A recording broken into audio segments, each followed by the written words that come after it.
بسم الله الرحمن الرحيم الحمد لله رب العالمين والصلاة والسلام على أشرف الأنبياء وسادة الأتقياء وسيد المرسلين سيدنا وحبيبنا محمد وعلى آله وأهل بيته وصحبه أجمعين. أما بعد، قال الله تبارك وتعالى: يا أيها الذين آمنوا إذا لقيتم فئة فاثبتوا واذكروا الله كثيرا لعلكم تفلحون وأطيعوا الله ورسوله ولا تنازعوا فتفشلوا وتذهب ريحكم واصبروا إن الله مع الصابرين ولا تكونوا كالذين خرجوا من ديارهم بطرا ورئاء الناس ويصدون عن سبيل الله والله بما يعملون محيط. صدق الله العظيم.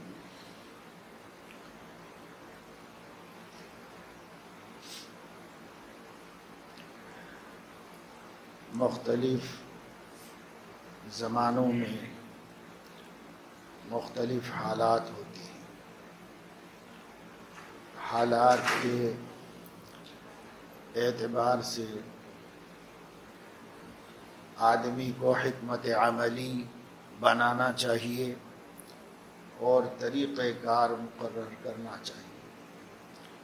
حضور اکرم صلی اللہ تعالی علیہ وسلم جس وقت مکہ مکرمہ میں تھے تو اس وقت وہاں کے حالات اور تھے. مسلمان کمزور تھے، مغلوب تھے اور اقلیت میں تھے. ایسی اقلیت نہیں جیسے ہندوستان کی. ہندوستان میں مسلمانوں کو اقلیت کی گولی کھلائی گئی اور انہیں اقلیت ہونے کا اقلیت کہہ کر ایک احساس بٹھایا ہے ان کے اندر. حالانکہ حقائق کے اعتبار سے زمینی حقیقت تو یہ ہے کہ اگر ہندوستان کی اقوام کو علیحدہ شمار کیا جائے تو مسلمان اس ملک کی سب سے بڑی اکثریت بنی.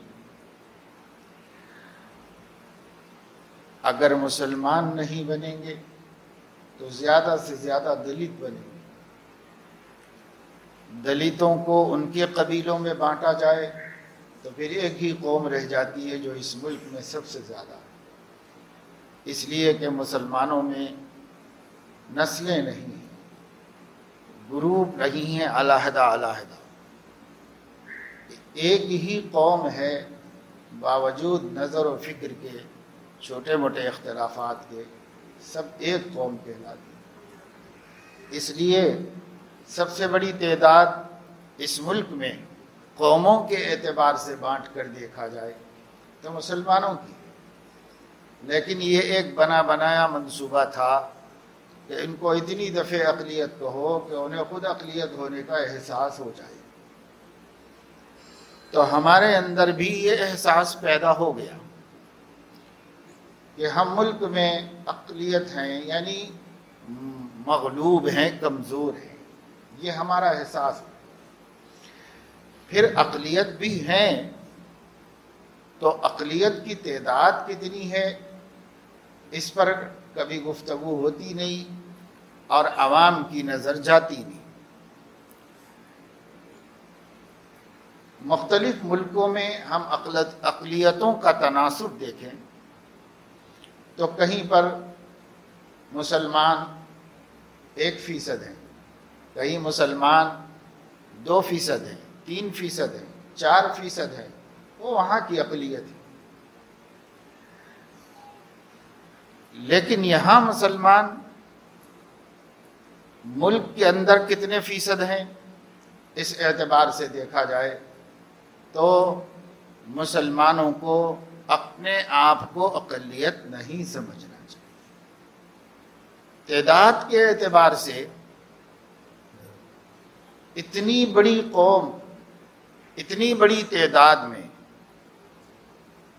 18 کروڑ حکومت کہتی ہے، 20 کروڑ صحافت کہتی ہے، 25 کروڑ آپ خود اپنے آپ کو کہتے ہیں، تو اتنی بڑی تعداد کمزوری کی شکار کیسے ہو سکتی ہے؟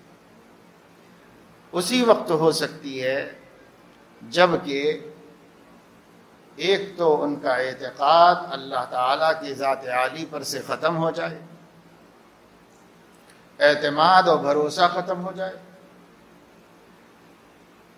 دوسرے یہ کہ ان کے اندر احساس کمتری پیدا ہو جائے کہ ہم کمزور ہیں، ہم ضعیف ہیں، ہم کمتر ہیں، ہم محروم طبقہ ہیں، اور ہم کیا کر سکتے ہیں، ہم بے بس ہیں، ہم مجبور ہیں۔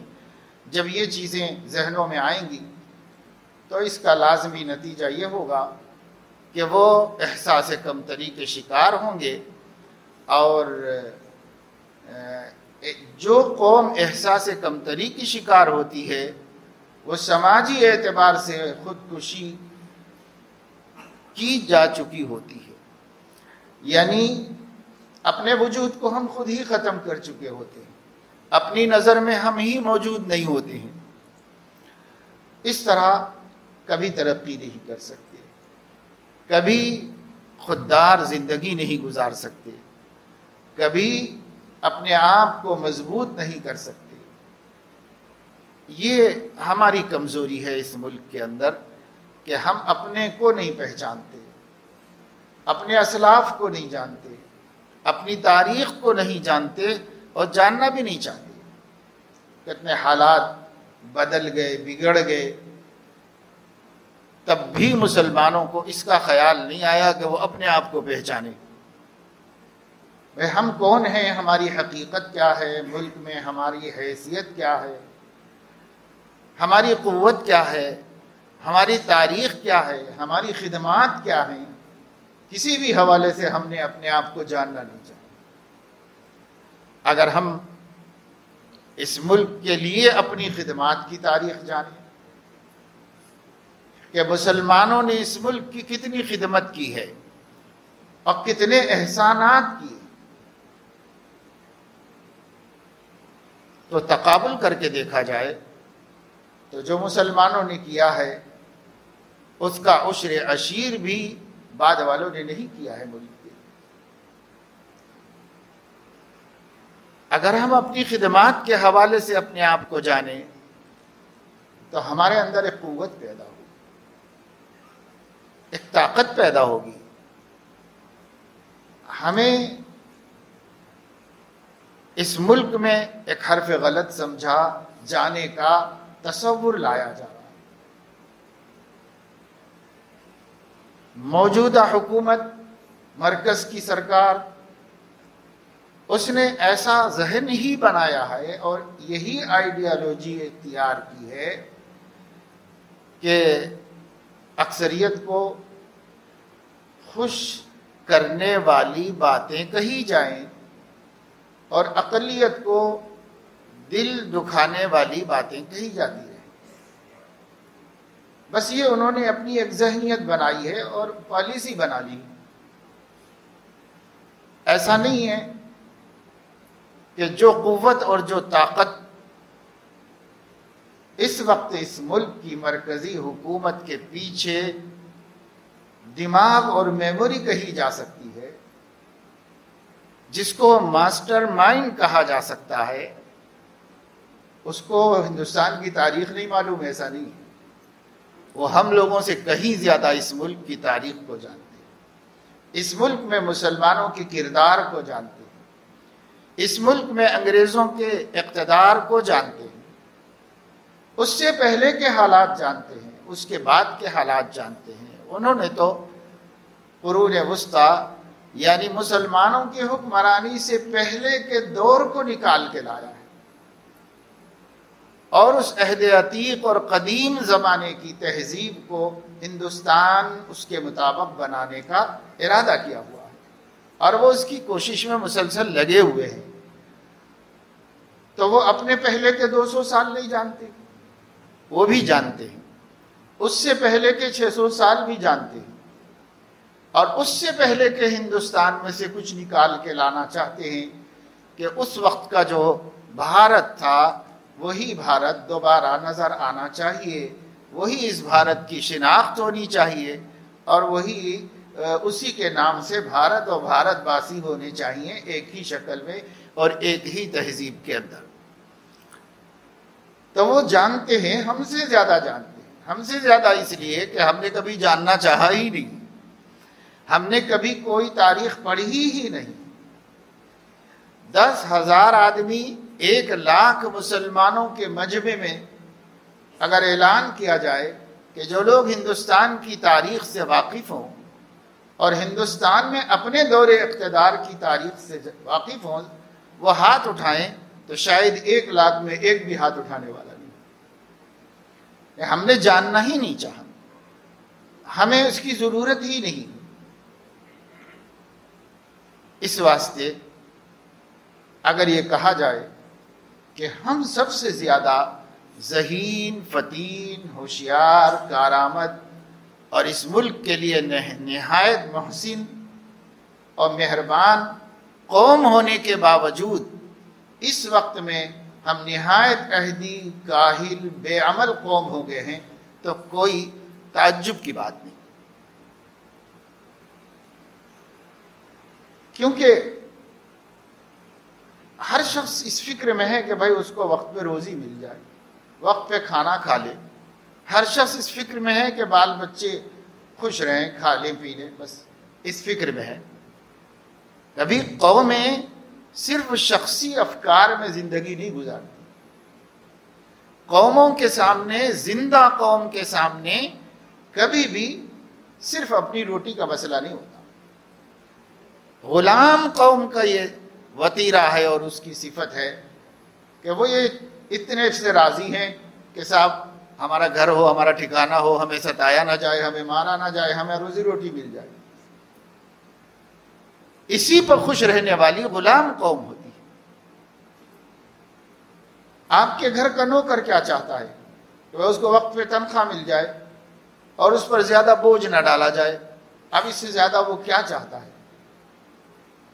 وہ خودداری، بڑا پن اور مالک کی طرح ترقی کر کے اس کے برابر پہنچنا اور ایک معیار کی زندگی گزارنا اس کے ذہن میں نہیں۔ کیوں؟ نوکر ہے۔ تو غلام قوم جو ہوتی ہے، جو کسی کی خریدی ہوئی ہوتی ہے اور جو کسی کی غالب ہونے کے بعد مغلوبیت کے شکار ہوتی ہے، اس قوم میں یہ ہوتا ہے جو آج کل ہماری اکثریت میں دکھائی دے رہا کہ صاحب امن و امان رہے، کوئی مصیبت نہ آئے، بیماری نہ آئے، پریشانی نہ آئے، کھانا وقت پہ ملے، بس یہ ہے۔ تو اس کو بے عمل قوم کہتے ہیں، جس قوم کو کام نہیں کرنا ہے کچھ بھی، اور جس قوم کو کام کرنا ہوتا ہے وہ اپنے نسلوں کی عزت کے لیے فکر مند ہوتے ہیں، وہ اپنے بعد میں آنے والوں کی سکون چاہتے ہیں، اپنے بعد میں آنے والوں کی عزت و وقار چاہتے ہیں، اپنے بعد میں آنے والوں کے حقوق چاہتے ہیں۔ جو بعد میں آنے والوں کے لیے جد و جہد کرتے ہیں، اپنی زندگی کھپاتے ہیں، اپنے آپ کو لٹاتے ہیں، وہ زندہ قوم ہوتی ہے جو اگلی نسل کے لیے سوچتی ہے۔ ہم کیسے زندہ قوم کہلائیں جنہیں صرف اپنی فکر ہے بس؟ آنے والے زمانے میں ہماری حیثیت کیا ہے؟ آنے والے زمانے میں ملک میں کیا پلاننگ کی جا رہی ہے؟ آنے والے زمانے میں ہم رہے نہ رہیں، ہماری آل اولاد کے لیے کیا مسائل کھڑے ہونے والے ہیں؟ کن چیزوں سے ان کو دوچار ہونا پڑے گا؟ ان کو ان کی قومیت کے اعتبار سے، ان کو ان کے اپنے ملکیت کے اعتبار سے، ان کو ملک میں اپنی قانونی حصہ داری کے اعتبار سے، اور ان کو اپنے دین اور اپنے ایمان کے تحفظ کے اعتبار سے کیا چیلنجز ہیں، کیا مسائل ہیں جو قوم اس پر سوچنا نہیں جانتی، وہ قوم اس کے بارے میں کچھ کر بھی نہیں سکتی۔ یہ ہماری بڑی کمزوری ہے آج بھی ملک میں روز کہیں نہ کہیں سے کوئی ایسی خبر ضرور آئے گی جس خبر سے اقلیت میں خوف پیدا ہو، جس خبر سے مسلمانوں کے اندر مایوسی پیدا ہو، مسلمانوں کے اندر ہراسمنٹ ہو۔ روز آئے گی، روز خبر کوئی نہ کوئی آئے گی، اور ایسی خبروں کے پیچھے حکومت ہے، اس لیے کہ حکومت تردید کبھی نہیں کرتی اس کی۔ معاملہ اگر بہت پیچیدہ ہو گیا میڈیا میں تو تحقیق کرنے کی بات کہہ کر اسے ایک ٹھنڈے خانے میں ڈال دیا جاتا ہے، لیکن کبھی کسی کی گرفت ہوتی ہے، سزا ملتی ہے، قرار واقعی سزا کہ یہ بڑا جرم ہے، یہ ملک میں نفرت پھیلانے کا جرم ہے، یہ ملک کے باشندگان کے درمیان میں عناد اور غصہ پیدا کرنے کی اسپیچ ہے، یہ اس کا میسج ہے۔ یہ کچھ بھی نہیں، ایسا کچھ بھی نہیں ہوتا۔ بہت بہت کبھی دامن جھٹک لینے کے لیے حکمراں یہ کہہ دیتے ہیں کہ یہ ہماری پالیسی نہیں، یعنی پارٹی کی پالیسی نہیں ہے، پارٹی کے ورکرز جو بھی کریں وہ ان کی اپنی ذاتی رائے ہے، ان کا اپنا ذاتی خیال ہے۔ حالانکہ ایسا دنیا میں کہیں نہیں ہوتا۔ پارٹی ورکرز اگر کوئی پارٹی کی پالیسی سے ہٹتے ہیں تو ان کی فوری گرفت کی جاتی ہے، یا تو ان کو سزا دی جاتی ہے یا انہیں برطرف کیا جاتا ہے۔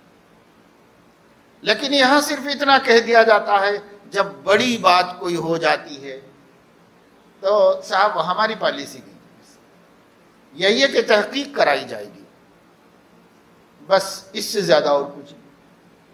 روز یہ ہمارا قصہ ہے، روز ہمارے لیے یہ واقعات ہیں۔ موب لنچنگ کا معاملہ ہو، آئے دن کہیں نہ کہیں سے کوئی نہ کوئی خبر آتی رہے گی، پر اس کے اوپر کوئی گرفت بھی ہوئی ہے، اس کے اوپر کوئی پکڑ بھی ہوئی ہے، کسی کو اس کی سزا دی گئی ہے، ایسی کوئی خبر آپ کو نہیں ملے گی۔ اور جھگڑے ہوتے ہیں، فتنے ہوتے ہیں، تو کیسز اور مقدمات مسلمانوں پر دائر کر دیے جاتے ہیں، اور پھر ان کے لیے کوئی کوشش کرنے والا نہیں ہوتا، کوئی انہیں بچانے والا نہیں ہوتا۔ برس، 2 برس، 4 برس، 6 برس، 8 برس کے بعد انہیں نردوش بری کر دیا جاتا ہے، کہہ دیا جاتا ہے کہ بھائی ان کو پھنسانے والوں نے کوئی ایسا ثبوت نہیں پیش کیا کہ ان کو مجرم کہا جائے اور سزا دی جائے۔ اس طرح آئے دن کتنے چھوٹتے رہتے ہیں مسلمان، لیکن وہ جو 8 برس تک ان کو سزا دی گئی ہے، گھر بار سے علیحدہ کرنے، بیوی بچوں سے جدا کرنے، کاروبار خراب کرنے اور جیل میں سڑانے کی، صحت کے خراب کرنے کی، اس کو سزا کہا ہی نہیں جا رہا، اور اس کے اوپر کسی کی کوئی پکڑ نہیں ہو سکتی، کوئی گرفت نہیں ہو سکتی۔ حکمراں یہ کہتے ہیں کہ اگر ہم ایسا کریں گے تو ہماری مینجمنٹ، ہمارا انتظامیہ، ہماری پولیس، ان کی ہمتیں ٹوٹ جائیں گی۔ اس وجہ سے ہم ان کو باہمت رکھنا چاہتے ہیں کہ جتنا چاہے ظلم کریں، جس پر چاہے ظلم کریں، کوئی پرسان حال نہیں، کوئی پوچھنے والا نہیں، ملک میں کوئی طاقتور اپوزیشن نہیں، کسی میں دم نہیں ہے کہ وہ ان ظلم اور مظالم کے خلاف زبان کھول سکے، آواز نکال سکے۔ اخبارات کی بیان بازی سے زیادہ کچھ بھی نہیں۔ ایک مقولہ ہے کہ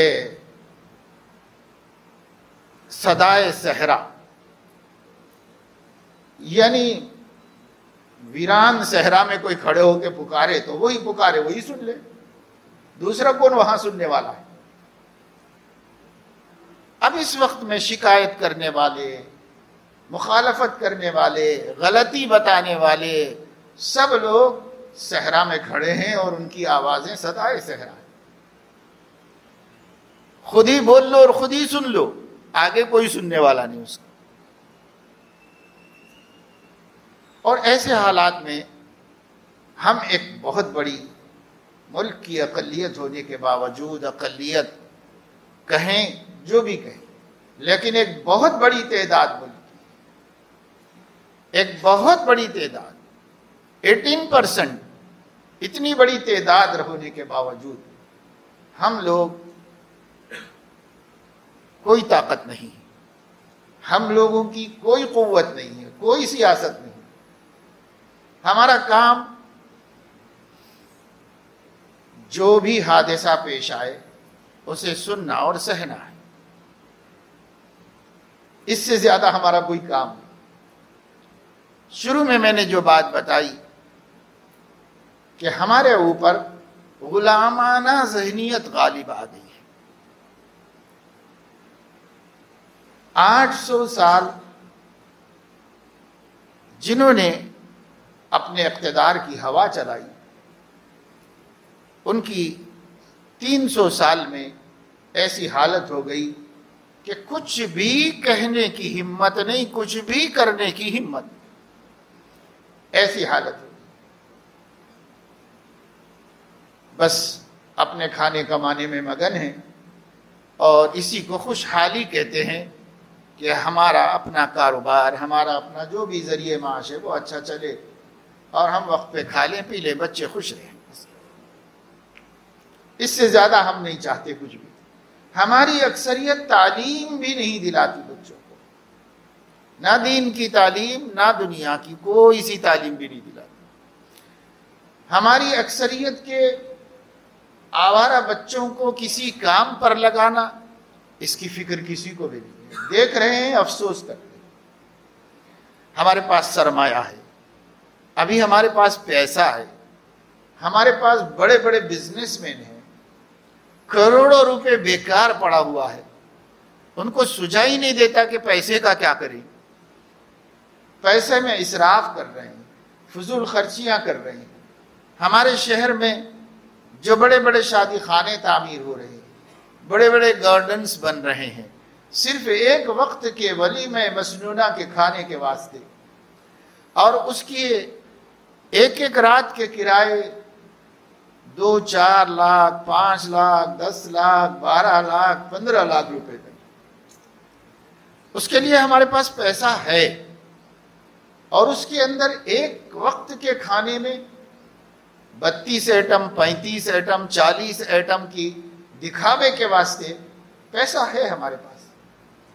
ہمارے پاس شو پٹ اپ کے واسطے پیسہ ہے، لیکن ہمارے پاس اس لیے پیسہ نہیں ہے کہ ہم کوئی ٹیکنیکل انسٹیٹیوٹ کھولیں، قوم کے ایسے بچوں کو جو نہ دین پڑھ سکے نہ دنیا پڑھ سکے، آوارگی کے حوالے ہو گئے، انہیں پکڑ پکڑ کے لائیں، انہیں اللہ رسول کی معرفت کرائیں، ان کے عقیدے درست کرائیں، اور ان کو کسی ہنر سے آراستہ کر دیں۔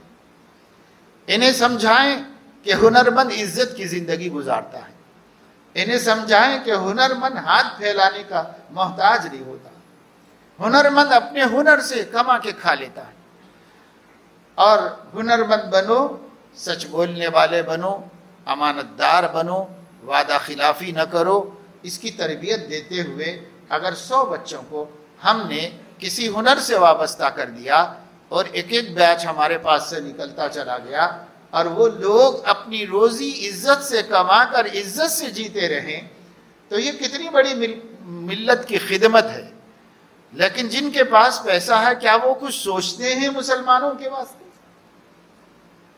دکان پہ سفیر آ جائے تو 25-50 روپے دے دینا، کسی دینی کام کے لیے مانگنے والے کو، مسجد کے لیے، مدرسے کے لیے، اور کوئی خیر خیرات کے لیے آپ کے پاس پہنچ جائے رسید بک لے کے، آپ اس کو 25-50 دے دیں، 100-200 دے دیں،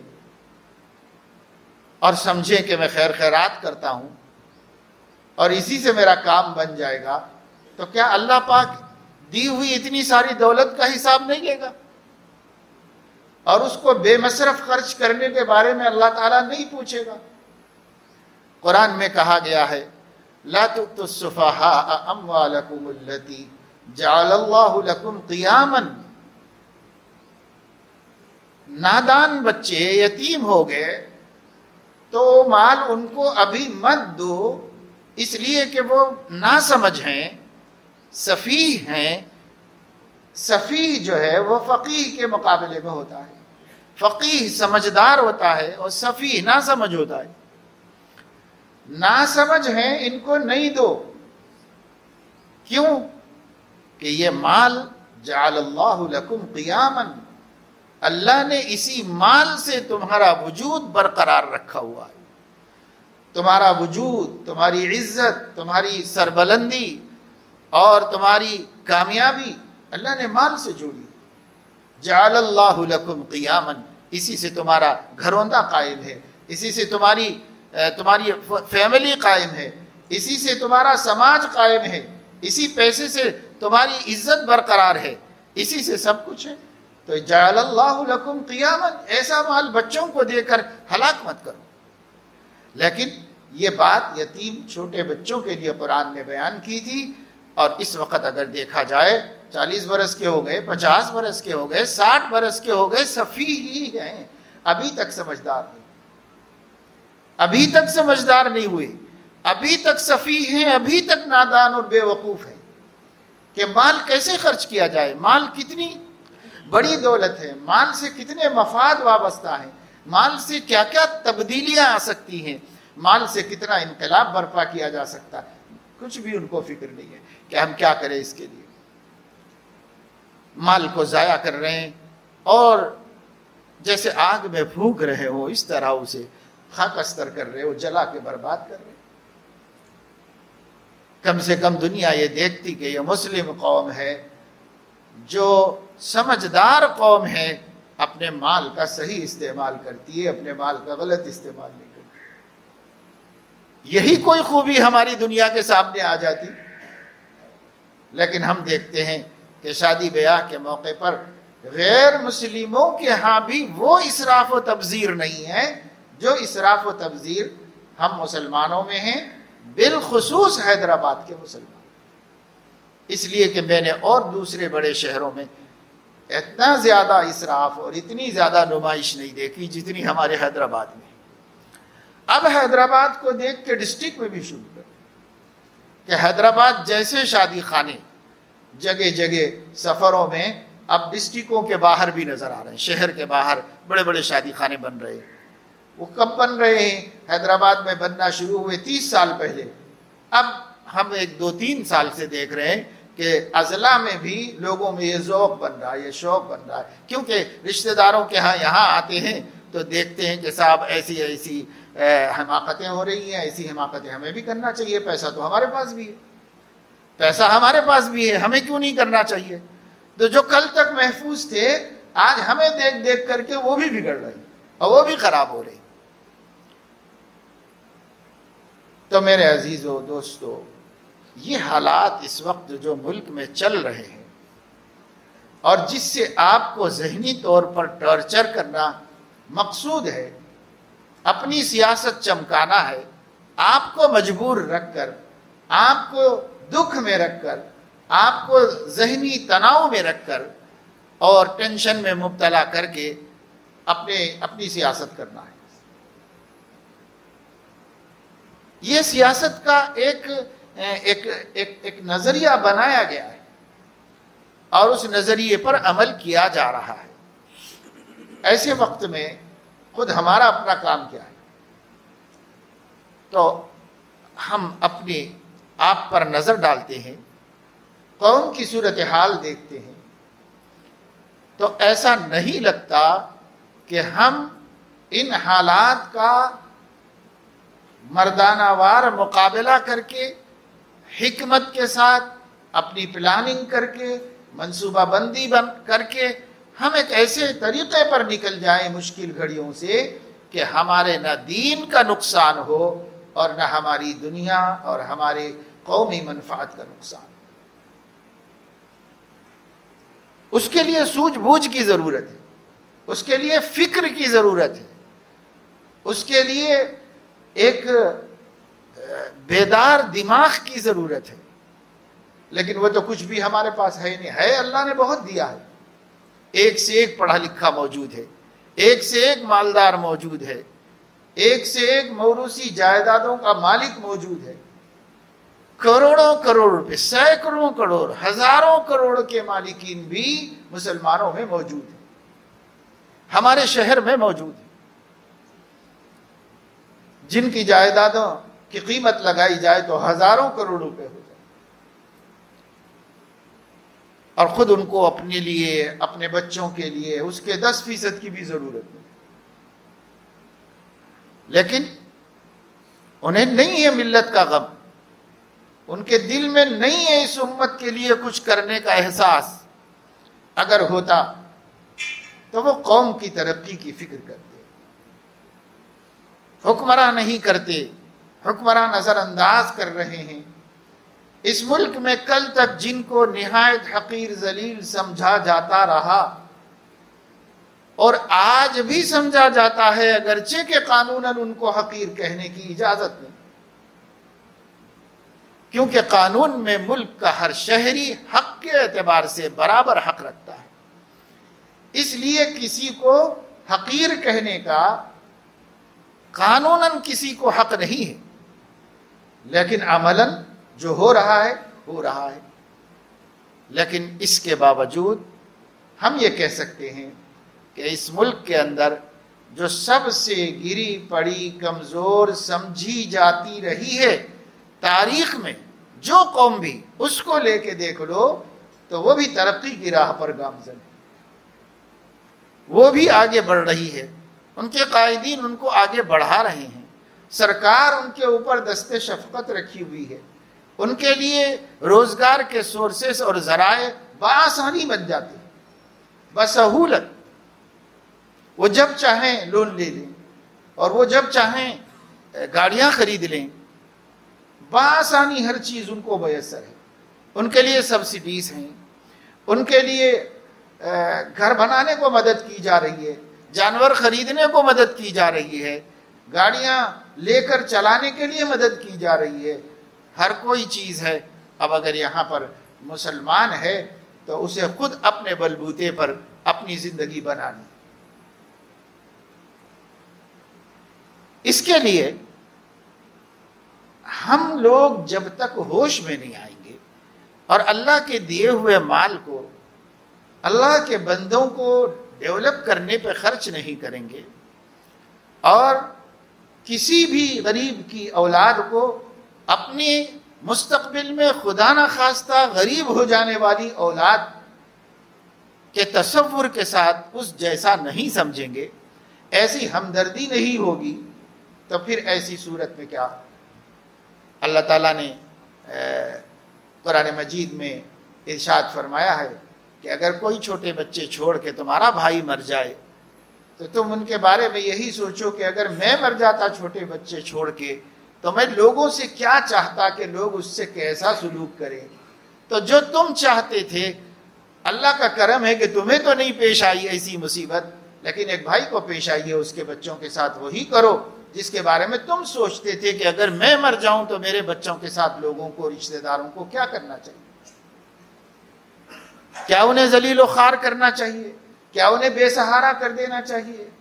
کیا ان کو سڑکوں پر پنکچر جوڑنے کے لیے چھوڑ دینا چاہیے؟ کیا انہیں تعلیم سے محروم کر دینا چاہیے؟ ہو رہا ہے سماج میں، اگر کسی کا باپ قسمت سے مر گیا تو اس کی اولاد بے سہارا ہو جا رہی، حالانکہ اس کے خاندان میں کروڑوں پتی لوگ موجود ہیں، اگر وہ اس کو گود لیتے تو یہ قساوت خود بخود ختم ہو جاتی۔ حدیث میں آتا ہے کہ حضور اکرم صلی اللہ تعالی علیہ وسلم سے ایک صحابی نے پوچھا، یا رسول اللہ، میرا دل بہت سخت ہو گیا ہے، کیا کروں؟ کسی چیز کا اثر نہیں ہوتا، کسی کی تکلیف کا احساس نہیں ہوتا، دل میرا بہت سخت ہو گیا ہے۔ حضور اکرم صلی اللہ تعالی علیہ وسلم نے فرمایا، کسی یتیم کی پرورش کرو، یتیم کو اپنے پاس رکھو، اپنے ہاتھ سے کھلاؤ اور اس کے سر پہ شفقت سے ہاتھ پھیرو، اس کی خدمت خود کرو، تمہارا دل نرم ہو جائے گا۔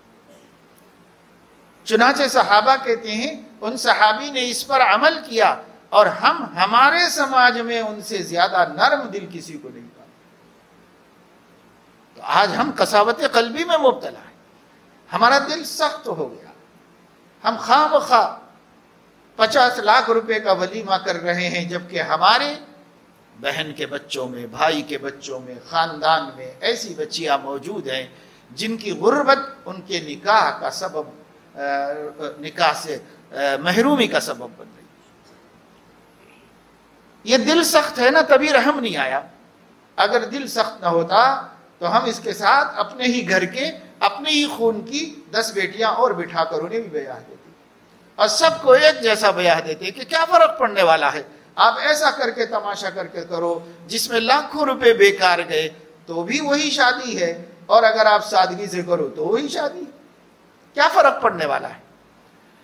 جو غریب غریبی کے نقشے میں کر رہا ہے، کیا اس کا نکاح نہیں ہو رہا ہے؟ اس کا بھی نکاح ہو جا رہا ہے۔ جو امیر امیری کے نقشے فٹ کر کے کر رہا ہے، کیا اس کا نہیں؟ اس کا بھی ہو جا رہا ہے۔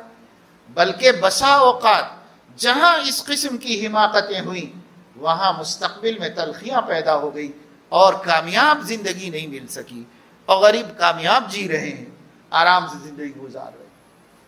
تو کیا ضرورت تھی ہمیں ایسا کام کرنے کی جس میں ہمیں کامیابی ملنا بھی مشکل ہے؟ اب رو رہے ہیں، مقدمہ لے جا رہے ہیں، یوں کہہ رہے ہیں صاحب میں نے اتنا پیسہ خرچ کیا تھا، میں نے اتنا پیسہ خرچ کیا تھا، میں اپنی بچی کو واپس لے جاؤں گا، اتنا پیسہ واپس کرو، اور میں کورٹ میں ڈال دوں گا، کیس کر دوں گا، یہ کر دوں گا، وہ کر دوں گا۔ تو بھائی وہ پیسہ تو تم نے خود ہی اپنے ہاتھوں برباد کیا ہے، جس سے اللہ بھی ناراض ہوا ہے اور تمہاری اپنی زندگی خوشیوں سے محروم ہوئی۔ کس نے کہا تھا کرنے کو؟ اسلام تو منع کرتا تھا، والذین اذا انفقوا لم يسرفوا ولم يقتروا وكان بين ذلك قواما۔ جو رحمان کے سچے بندے ہیں، جب وہ خرچ کرتے ہیں تو نہ حد سے آگے بڑھتے ہیں، نہ بخل سے کام لیتے ہیں، بلکہ میانہ روی اور اعتدال کے ساتھ ضروری اخراجات کرتے ہیں۔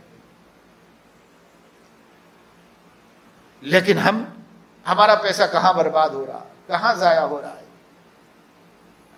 سچی بات یہ ہے ہمارے شہر میں ایسے لوگ ہیں جو صرف اپنے ایک بیٹے یا اپنی بیٹی کی شادی میں جو اسراف کرتے ہیں، یعنی جس خرچے کو اسلام منع کرتا ہے، بس اتنا خرچہ بچا لیں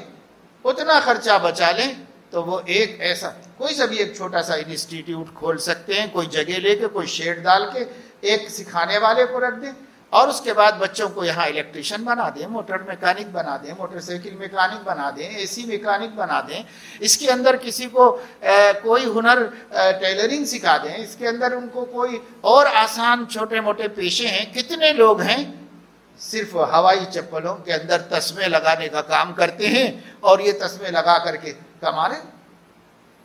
کتنے لوگ ہیں جو فریمنگ کا کام کرتے ہیں، چھوٹے چھوٹے توغرے فریم بناتے ہیں، عقل حلال کر رہے ہیں، کما رہے ہیں، اور لوگ ہیں کتنی محنت۔ تو یہ ہنر بہت بڑی چیز ہے۔ اللہ نے پہل تو ہنر ہی اتارا آسمانوں سے اور بندوں کو ہنر سکھایا۔ حضرت آدم علیہ السلام کو کھیتی باڑی کر لینا سکھایا اللہ تعالیٰ نے کہ بھئی ایسے کر لو، اس سے اس طرح روٹی تیار کر لو اپنی۔ حضرت داؤد علیہ السلام کو زرہیں بنانا، جنگی سامان بنانا سکھایا اللہ رب العزت نے۔ مشینیں نہیں تھیں، ٹیکنالوجی ترقی ابھی نہیں کی تھی، نیا ابتدائی دور تھا، اللہ پاک نے ان کے ہاتھ ہی کو مشین بنا دیا کہ ان کے ہاتھ میں جب وہ جب وہ لوہا لیتے تھے تو موم ہو جاتا ہے۔ وَأَلَنَّا لَهُ الْحَدِيدَ أَنِ اعْمَلْ سَابِغَاتٍ وَقَدِّرْ فِي السَّرْدِ وَاعْمَلُوا صَالِحًا۔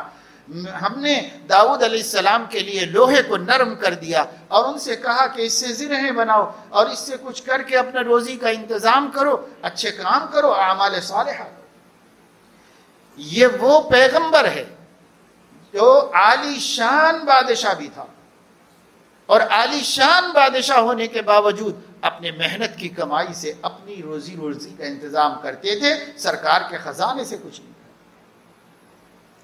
اس ملک میں حضرت اورنگزیب رحمت اللہ علیہ جن کو رسوا کرنے کی کوئی کسر نہیں چھوڑی جا رہی ہے، وہ ایک اللہ کا ایسا خوف خدا رکھنے والا بندہ تھا جس نے اس ملک میں سب سے زیادہ لمبی حکومت کی، 50 سال تک حکومت کی، اور اکھنڈ بھارت پر کی، پورے ہندوستان پر حکومت، دکن سے لے کے ملتان تک اور کشمیر سے لے کے کنیا کماری تک، ہندوستان کا کوئی چپا ایسا نہیں تھا جہاں اورنگزیب کی حکمرانی نے اتنی بڑی حکمرانی کی اور اتنی لمبی حکمرانی کی لیکن اورنگزیب نے اس ملک کے خزانے سے اپنے گھرانے کے لیے ایک پیسہ نہیں، سب کچھ ملک پہ لگایا، اپنے گھرانے کے لیے نہیں دیا۔ وہ خود ٹوپیاں سیتے تھے، وہ خود قرآن مجید کے نسخے لکھتے تھے، اس زمانے میں پریس نہیں تھا، اور پھر اس سے جو ہدیہ مل جاتا اسی پر اپنی سادہ زندگی گزارتے، پورے ملک کے طول و عرض کا حکمران۔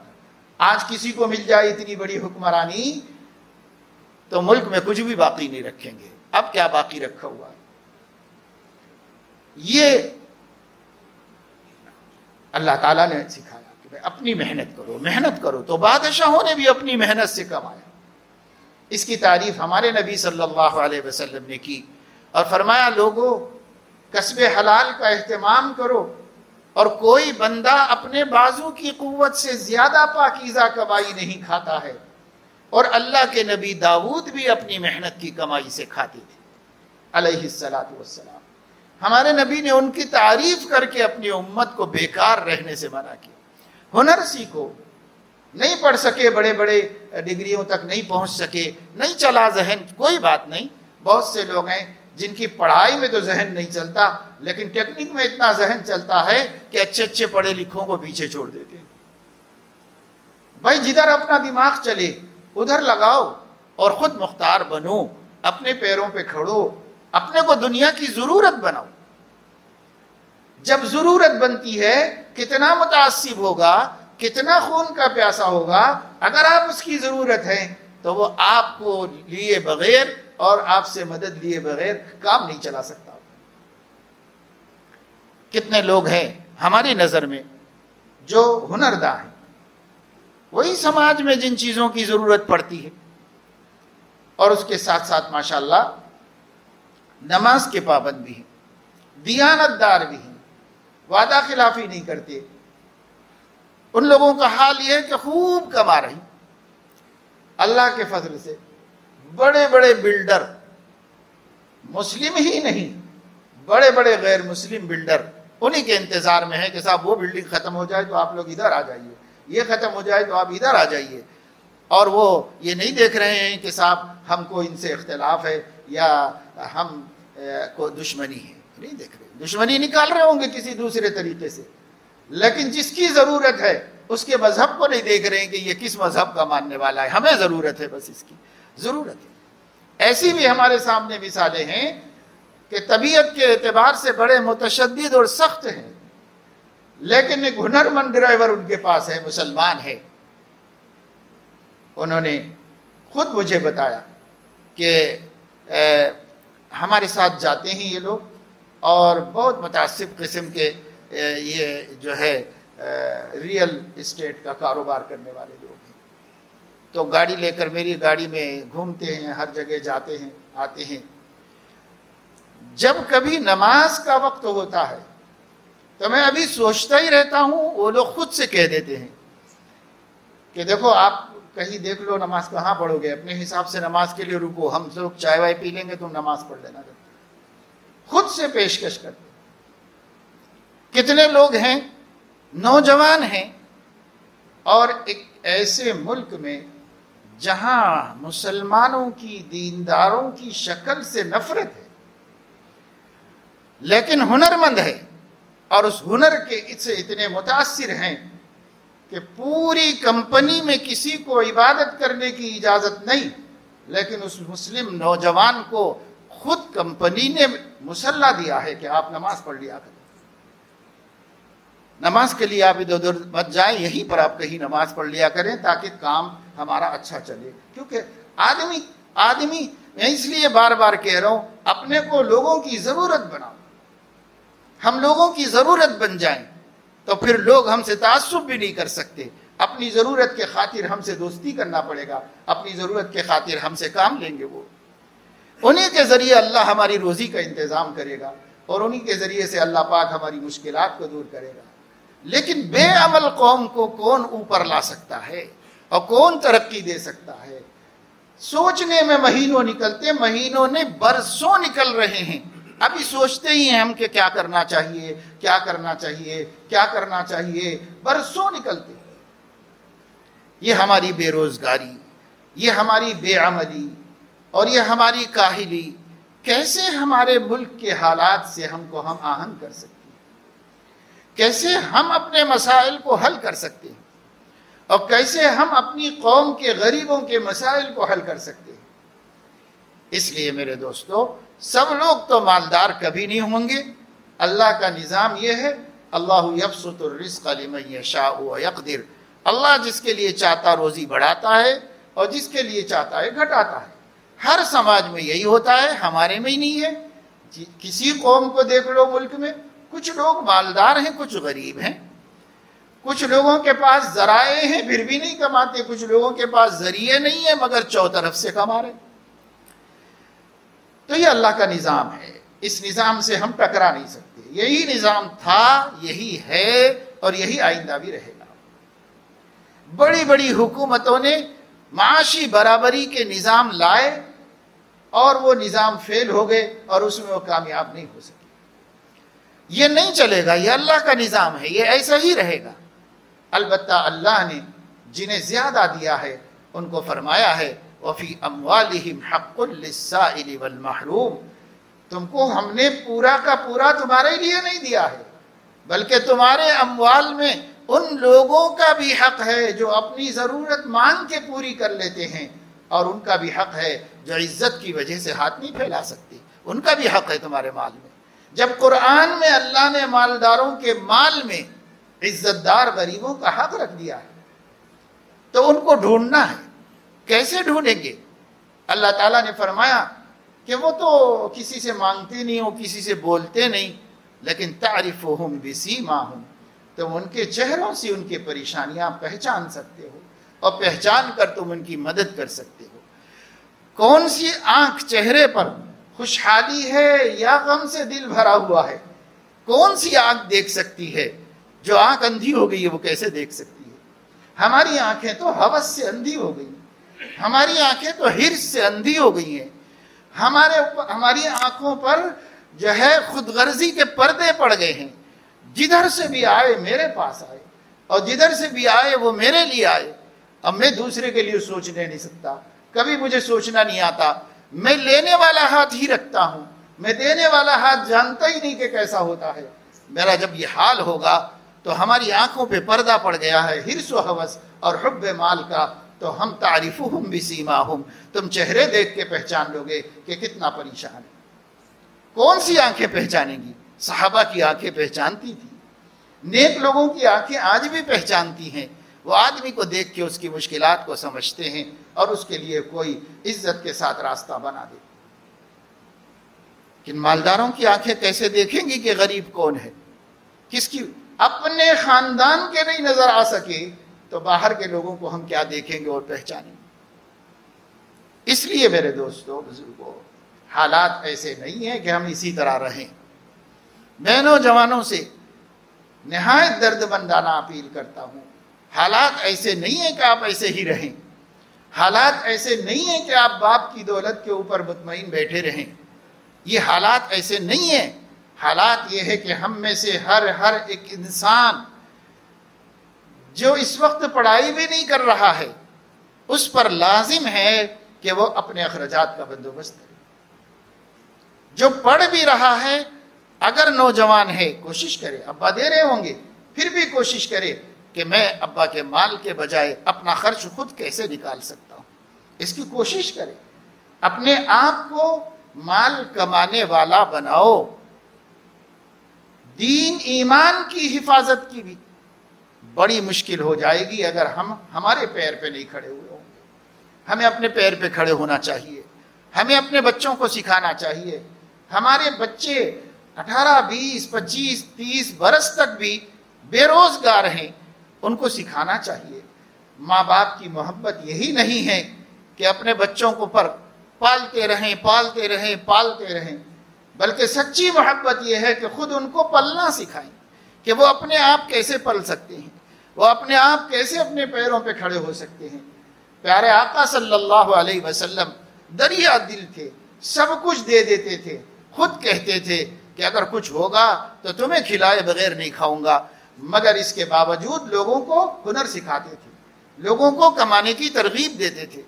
لوگوں کو خود کما کے کھانے کی طرف توجہ دلاتی تھی۔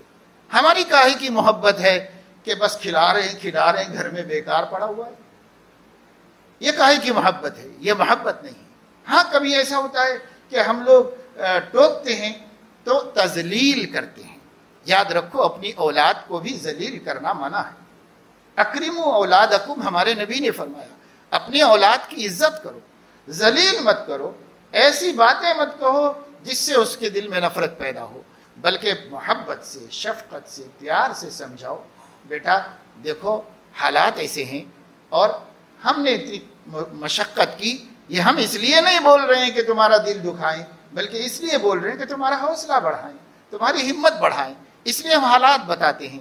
ہم اس لیے نہیں کہ ہم تمہیں دینا نہیں چاہتے، بلکہ اس لیے کہ ہم تمہیں لینے کا عادی بنانا نہیں چاہتے۔ تو ان کو صحیح ڈھنگ سے سمجھائیں اور ضرورت کے قائل کر کے انہیں کھڑا کریں اور انہیں منوائیں۔